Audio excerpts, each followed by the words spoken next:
Your cruise cabin can either be a peaceful sanctuary or a magnet for stress, awkward moments, and unexpected knocks from security. I've seen it happen. A couple gets too loud, a guest leaves their balcony door open and creates a wind tunnel, or someone flushes the wrong thing and takes out all the plumbing for half the hallway. It sounds ridiculous until it's you. And on a cruise ship, mistakes aren't private. The walls are thin, the neighbors are close, and the crew has seen everything. So before you accidentally turn your vacation into a floating disaster, let's talk about what not to do in your cruise cabin. Trust me, you will thank me later. Hey y'all, I'm Evan with Family at Sea, where we help make every cruise unforgettable. Cruise cabins might seem simple, but there's a right way and a very wrong way to use that tiny space. And if you're not careful, one careless mistake could get you fined or even kicked off the ship. So in today's video, you're going to learn how to turn your cabin into a private, peaceful retreat without constant interruptions or awkward surprises. What it takes to be the kind of guest and neighbor the crew actually appreciates, and which common habits can quietly rack up charges or land you in hot water with security. If you're ready to cruise smarter, respect the crew, and avoid becoming that passenger, you're in the right place. If you're ready, I am. Let's go. Cruise cabins don't have the best ventilation, and they're tiny, so that designer cologne you love, it can turn your stateroom into a gas chamber in under 30 seconds. That essential oil diffuser you packed for relaxation, well, it's not relaxing for your cabin steward who's now dealing with peppermint fog and mystery eucalyptus. Strong scents also clean the fabrics and linger long after you've left, which makes it even harder on the next guest or the crew flipping your room in 30 minutes. But Evan, I want my cabin to smell fresh, not like the last guy's socks and shrimp tacos. Totally fair, just don't go overboard. Pun intended, right? A small spritz is fine. A wall plug-in that smells like cinnamon death? Not so much. Stick with scent-free sprays or travel-sized air fresheners, and your cabin and your neighbors will thank you.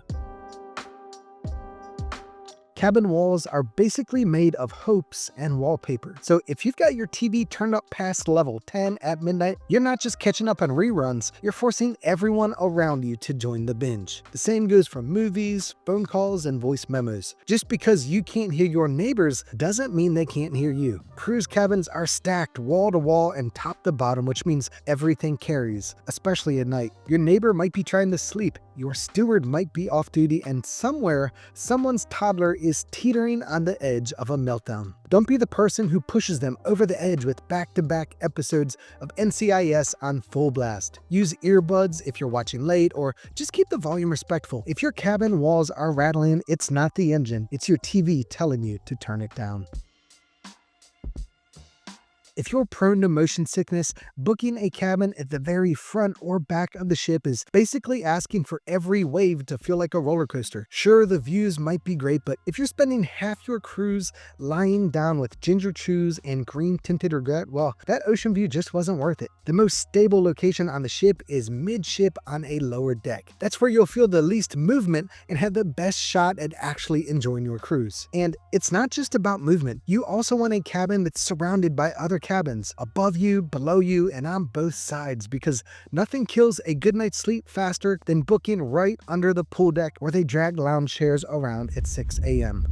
What is going on up there? Or above the theater where the late night dance parties don't stop until midnight. If you want a quiet, stable room, midship surrounded by cabins is the way to go. Now here's the thing, the cruise lines aren't going to warn you about any of this when you book. They'll happily sell you whatever cabin you click first, and that's why I always book through Cruises It instead. A good travel agent isn't just there to make the booking, they know which rooms to avoid, where the real perks are hiding, and how to get you the deals the cruise line won't tell you about. We're talking about free onboard credit, better rates, and extra perks most people don't even know exist. And with their low price guarantee, I can rest easy knowing I'm getting the best prices out there. It's like they know a guy who knows a guy who once saved $300 just by booking on a Tuesday. Total legend, that Tony. If you want someone who actually has your back, click the link in the description if you prefer to book on your own, or call the number on the screen and tell them that Evan from Family at Sea sent you. You'll be glad you did. If you spent any time watching cruise tips on YouTube, you've probably heard this one. Just crank up the hot water and steam the wrinkles right out of your clothes. And while it sounds clever, it's also one of the fastest ways to accidentally set off your cabin smoke alarm and get a surprise visit from the ship's security team. Cruise ship smoke detectors are hypersensitive for a reason. Too much steam escaping from your bathroom can trigger a full alarm, and when that happens, you're not getting a polite knock, you're getting flashing lights, radios, and half the hallway wondering if you were running a meth lab in there. But hey, you heard it from a cruise YouTuber, so it must be solid advice, right? Yeah. Right after their next video on how to sneak a giraffe into your cabin. Evan, it's just steam. They're really gonna come for that? Oh yeah, they don't take chances with anything that even looks like a fire. If you do want to de-wrinkle your clothes, just hang them up during a regular shower and skip the DIY sauna. It's cheaper and way less likely to end with you explaining yourself in a bathrobe.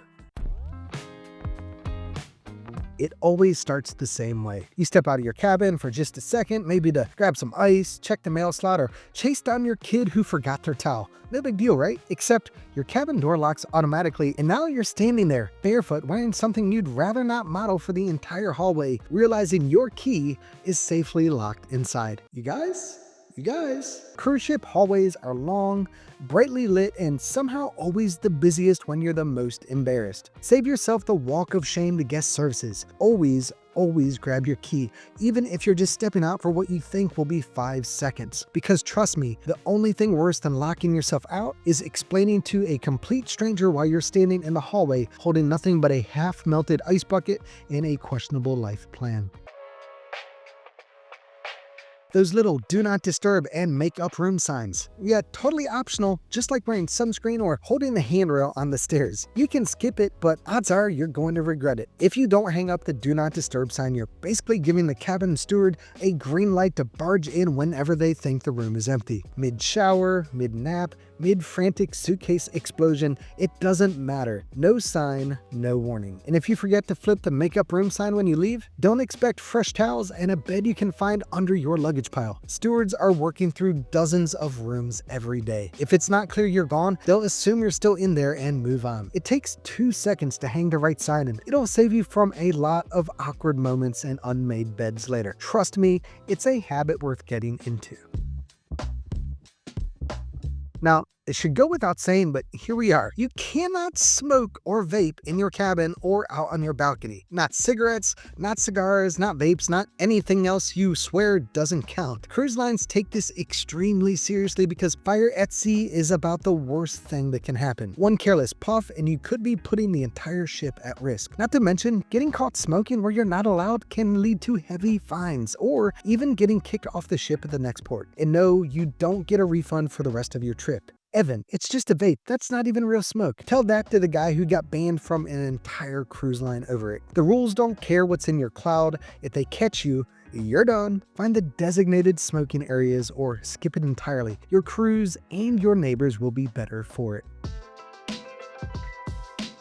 It's wild how many people seem to forget this, but your cruise ship balcony isn't a jungle gym. Don't sit, stand, climb, or lean over the railing. Not for a selfie, not for a better view, not even for a dare after 3 pina coladas. Balcony railings are built to keep you safe, not to handle you treating them like an Olympic pommel horse. Every time someone climbs or leans dangerously over, they're gambling with a one-way ticket off the ship, and not in the fun port day kind of way. And no, before you ask, people don't just accidentally fall off ships. It's almost always the result of someone making a really bad decision. Enjoy the view, snap your photo, sip your drink, just do it all with both feet firmly planted inside your cabin, or at least inside the laws of gravity.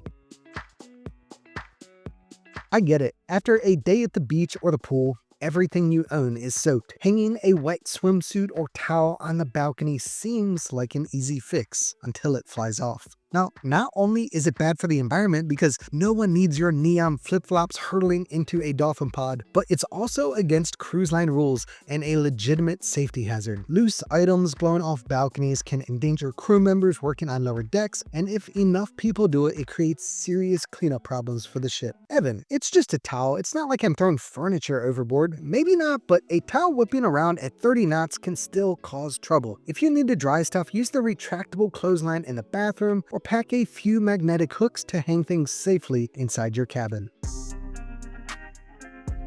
This one should be obvious, but apparently it's not. Don't throw anything off your balcony. Not tissues, not snack wrappers, not leftover fries, because the seagulls will take care of it. Because spoiler, they won't, and you're not helping the planet either. When something goes overboard, it doesn't just disappear, it becomes trash floating in the middle of the ocean. And that trash can harm wildlife, damage ecosystems, or even get sucked into the ship's systems. Cruise lines take this very seriously because they have to. It's bad for the environment, bad for the reputation, and bad for everyone on board. Now, I know you're thinking it's just a straw, but here's the reality. To a sea turtle, that straw looks a lot like food. And guess what? The ocean doesn't care if it was big or small. Trash is trash. And throwing anything overboard isn't just against the rules, it's against common courtesy. If you need to toss something, use your cabin trash can. Ocean deserves better. And honestly, so do you. Leaving your balcony door prop open might feel like a great way to let in that ocean breeze, but it's not doing your cabin any favors. Most cruise ship cabins are built so that when your balcony door is open, the air conditioning automatically shuts off, which means if you leave it open while you're getting a snack, you're not coming back to a cool, fresh room, you're coming back to a sweaty, humid mess. And if your main cabin door is open too, congratulations, you've just invented a personal wind tunnel. Papers, hats, towel animals, everything not bolted down is getting launched in the low orbit. So the bottom line, keep your balcony door closed unless you're standing right there enjoying it. Otherwise, you might come back to a room that feels like a Florida swamp and smells even worse. I get it. Those robes, coasters, and towel animals feel like little souvenirs from your trip, but unless it's specifically labeled as a gift, it's not yours to keep. And no, you're not getting away with anything if you sneak it into your suitcase. In fact, you're just getting charged for it later, usually at wildly inflated prices. That $6 hand towel? Congratulations, you now own it for $42. Evan, they're just gonna wash it anyways. What's the big deal? The big deal is you're basically buying a used cruise towel and not even on purpose. If you want real cruise merch, head to the gift shop, buy something new, and leave the cabin stuff where it belongs. Trust me, you'll save money, avoid the awkward souvenir charge on your final bill, and keep your street cred intact. Your cruise cabin is secure, but it's not Fort Knox. Stewards come and go. Maintenance crews sometimes need to enter, and if you leave cash, jewelry, or electronics lying around in plain sight, you're just asking for trouble. Now, to be clear, the vast majority of cabin stewards are absolute pros. They're not rifling through your stuff looking for loose change. But with thousands of guests and crew moving through the ship every day, mistakes happen, and even something as simple as your stuff getting tossed out by accident can turn into a very expensive headache. The last thing you want to do is spend your vacation standing in a guest services line filling out a missing items report. The room safe is there for a reason. It takes about 5 seconds to use it, and it's a whole lot faster than canceling your credit cards from the middle of the Caribbean. Cruise ship plumbing isn't like the plumbing at home. It's vacuum-based, extremely sensitive, and about one bad decision away from becoming a ship-wide horror story. If it's not cruise ship toilet paper or what nature intended, it does not belong down there. That means no tissues, no wipes, even the ones labeled as flushable, no paper towels, no feminine products, no cotton balls, nothing. And don't get any ideas about bringing your own quilted triple-ply luxury toilet paper from home. Cruise line toilet paper may feel a little budget, but it's designed to break down without destroying the plumbing. Evan, it's just one tissue. It's not going to break the whole ship. You're right, it won't break the whole ship. It'll just clog the system, back up the pipes, and possibly flood your bathroom at 2 a.m. And trust me, nothing says great vacation like wading through the consequences of your bad flush decision. Cruise ship stewards work insanely hard behind the scenes to make sure your vacation feels effortless. They clean your room, refresh your towels, make your bed, fold your tall animals, and somehow remember your name and your weird pillow preference by day 2. It's a lot, and here's the part most people don't think about. They're doing all of this without a single day off for months at a time, while being thousands of miles away from their families. Meanwhile, we're out here complaining that the pool bar was out of Coke Zero. Now, gratuities are usually added automatically to your account, but if your steward went above and beyond, it's good for him to slip them a little extra cash personally at the end of your trip. And it doesn't have to be a lot. Whatever fits your budget makes a real difference in their lives. Now, I know some of you hate the practice of tipping, especially our friends from across the pond. Hey guys. but it's part of cruise culture in most of the world, and the crew can't help that the cruise lines rely on us to pay them, whether we like it or not. By not tipping, we're not hurting the cruise lines. We're hurting the people who made our cruise as special as it was. The last evening or the morning of disembarkation is usually the best time to hand it directly to them. Cruising feels magical because of the crew members working behind the scenes. Tipping well is one of the best ways to say thank you and to show you truly appreciate everything they sacrifice to make your week unforgettable. Now, the bad news is, most cruisers have no idea they're making these mistakes. They think they're being smart, propping open balcony doors, steaming their clothes, hanging laundry outside, but they don't realize they're putting their cruise and sometimes even their wallet at risk. And the worst part, they keep doing it cruise after cruise, just because no one told them any better. But that's not you, not anymore. You know how to avoid the most common cabin mistakes and how to set yourself up for a smoother, easier cruise. And in this next video, I'm taking it even further by showing you how to avoid the biggest cruise scams that could cost you way more than a cabin fine. I'm breaking down the scams you'll see on board, at ports, and even before you set foot on the ship, so you can cruise smarter, spend less, and skip the regret. Click it now and make sure your next cruise is unforgettable for all the right reasons. As always, thank you for watching, and until next time, may your seas be smooth and your horizons wide. Bon voyage!